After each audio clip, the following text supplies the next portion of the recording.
नमस्कार, मी प्रिया. हनुमान जन्मोत्सवाच्या तुम्हाला सर्वांना हॅपी माइंड हब कडून शुभेच्छा देते.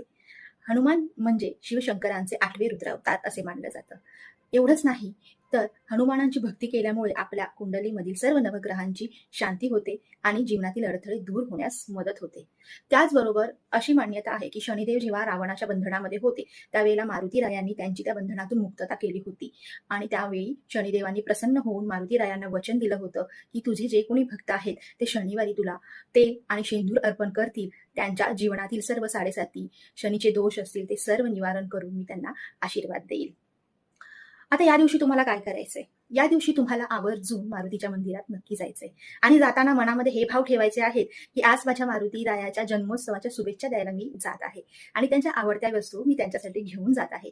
मग आवडते पदार्थ त्यांचे जे सहज मिळतात आपल्याला, मोतीचूरचे लाडू, बुंदीचे लाडू किंवा बुंदी, त्यामध्ये लवंग आवर्जून ठेवा. लवंग ही हनुमानांना खूप प्रिय आहे.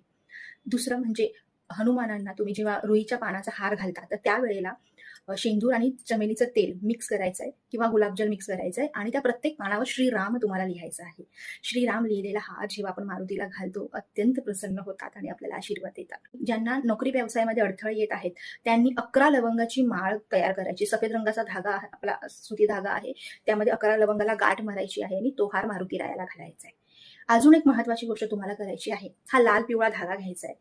हा घेऊन आपल्या हातामध्ये असा पकडायचा आहे. तिथे जर तुम्हाला शक्य असेल, जागा असेल, कारण मंदिरामध्ये त्या दिवशी गर्दी असणार, तर हातामध्ये घ्यायचा आहे. शक्य असल्यास 11 वेळा हनुमान चालीसाचं पठण करायचं आहे आणि त्यानंतर मारुती रायाच्या डाव्या पायावरचा शेंदूर या धाग्याला लावायचा आहे आणि घरी येऊन हा धागा सर्वांनी आपल्या हातामध्ये घालायचा आहे. जेंट्सने उजव्या हातामध्ये, लेडीजने डाव्या हातामध्ये घालायचा आहे. जर 11 वेळा तुम्हाला हनुमान चालीसा बोलणं शक्य नसेल, तर 3 वेळा बोला, 5 वेळा बोला, 7 वेळा बोला.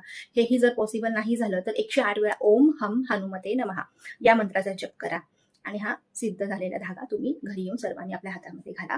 यामुळे आपल्या सर्वांचं वाईट शक्तीपासून, वाईट लोकांच्या नजरेपासून संरक्षण होण्यास मदत होईल. मारुतीचा आशीर्वाद आपल्या सोबत राहील आणि 1.25 महिन्यानंतर हा धागा तुम्हाला चेंज करायचा आहे आणि पुन्हा अशी सर्व प्रोसेस करून तुम्ही घालू शकता. पुन्हा एकदा तुम्हाला हनुमान जन्मोत्सवाच्या खूप खूप शुभेच्छा. श्रीराम भक्त हनुमान की